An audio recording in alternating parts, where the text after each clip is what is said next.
Hi there and welcome to Transcona Trailer Sales. Today we'll be walking you through your 2023 Intech Flyer Pursue.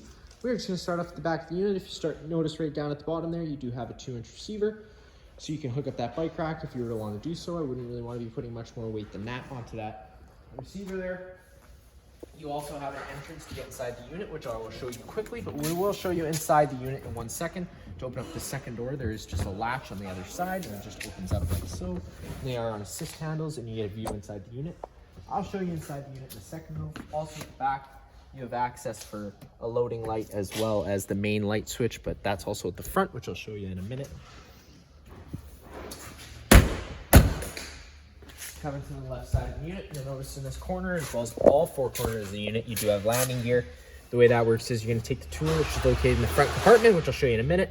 Take this, run this drive nut. Once the foot contacts the ground, giving another 1/8 quarter turn. It's just going to take any bounce or sway you see we have in the unit right now.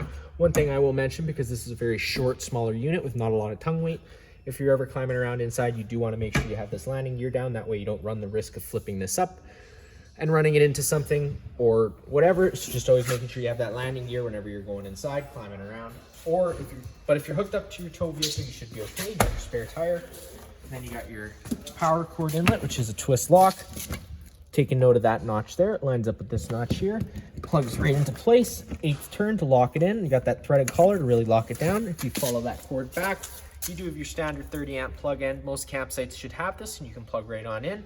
But if you're at the home and you want to just charge up those batteries, we do include a 15 amp park adapter. Just keep it in mind when you're going down to 15 amps of power, you don't want to run anything like your air conditioner as it's a little too much power. Inside this little flap here, you're just turning that 90 degrees. It'll unlock it. Just gives you access to your fresh water fill as well as your city water connection. You got your furnace exhaust. Whenever the furnace is running, this is going to be blowing out hot air. You do have a little antenna here for your stereo. You got your propane tank cover. Propane tank right in the front.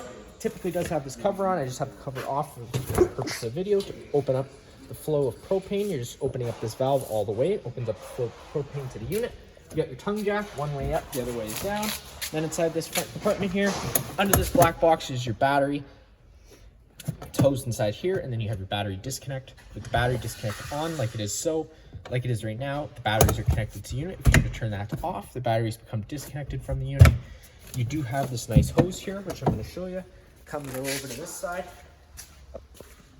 And just quick lock plugs right into here. And now you do have running water. This does have a fresh tank in it, as well as a water pump, so you'll be able to use this whenever you're to do so. Also located inside here, your 15 amp park adapter. And then you do just have some more pegs for your awning, which I will show you in a minute. And then you got this one tool. That tool I was telling you about earlier that just hooks up to that there.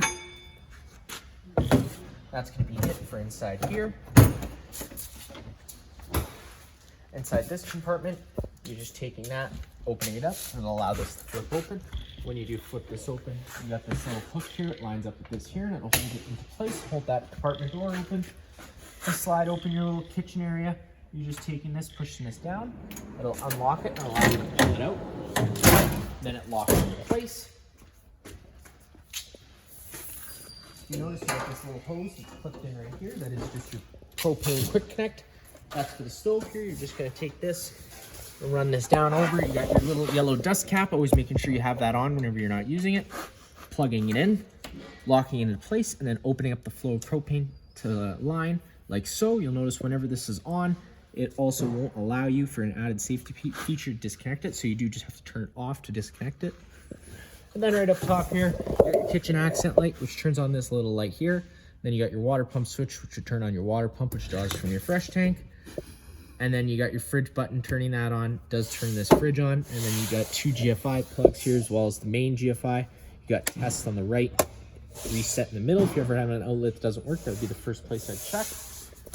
And then this does just store over top of the fridge, but to get it to unlatch, you're just pulling up on it and out, and it unlocks. And you'll notice it's got those 2 marks there, and you can set that up right here. locking it into place. You got a nice little countertop area. Gives you access to your Furrion fridge. Now this does have a battery pack inside, so once it's fully charged up, you can unplug it for a period of time and it'll still cool whatever's inside. You got all your controls for that right at the front there. And then you got your stove to open up that. Just grabbing that, flipping that back. You can fold out your wings, your splash guards.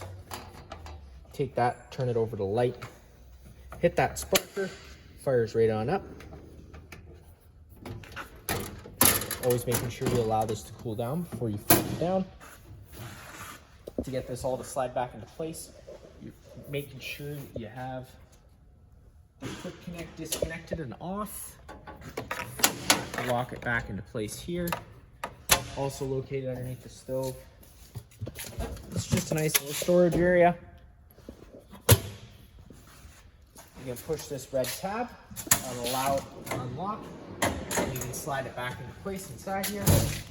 Turning off that accent light and putting on that dust cover. Whenever you are operating this awning, you do have to make sure that you put this down. Otherwise, there won't be enough space for it to clear over top of it. To get your awning out, you're just taking this zipper, unfolding it like so, unzipping it like so. And putting it away is kind of like putting away a tent. It'll come out the same way it came in. Just always making sure that you don't pitch anything in that zipper.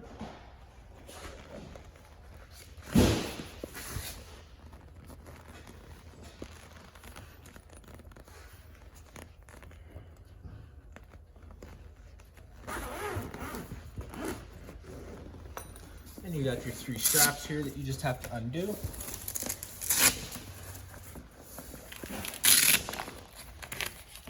Once those are all undone, that'll allow you to unfold it like so.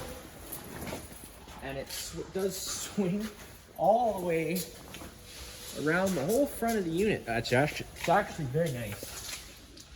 And then you would eventually take your pegs, which are located at the front here. I showed you inside that bag, and take all the rope and peg all of this down so it stays open. And the other side would unfold and do the same thing like on this side. And you do also have little legs in here that you do have to fold down. And I'll show these right here. You just unstrap them from here. And those would fold down as supports. And there's 3 more of these located inside the unit, which you do have to remove for once you store it away because it doesn't all fit inside that bag. But the ones that are on here do stay on here. And then to put it away, it is just, you're doing the opposite thing that you did to take it out. To get inside, you're just opening up this door. Gives you access inside. Here's those 3 poles that I showed you earlier. You got all your light switches on the wall for your main light, your cubby light accents, and then your porch light. You got your furnace thermostat right on the wall here. To turn that on, you're just flicking that switch over to the right. It's going to turn on the heater. The temperature control is on the bottom here. All the way to the left is the coolest setting. All the way to the right is the hottest setting. You do have a max air fan. It does have a controller with it. Or you can control it manually, and that's just right up here. And then at the front of the unit, this is where all your furnace is going to be blowing out all its hot air. You got a smoke detector on the wall, and because the furnace fires off propane, we do have an LP detector. If that guy does ever start going off, you are just going to want to turn off the main supply of propane to the unit and maybe open up these doors just to ventilate it out. You got your stereo, which does work pretty much like home, except that you have your different zones. Zone A is going to be your interior speakers. Zone B is going to be your exterior speakers. You got your fire extinguisher right on the wall here. And then, of course, you got your air conditioner overhead. It does say optional heat pump. This one doesn't have the heat pump installed. It is only an air conditioner, as you have the furnace located up front. You have a couple ways you could run it. You got your louvers you can open and close on either side and in the middle. And then, of course, you got your temperature selection and your different fan selection.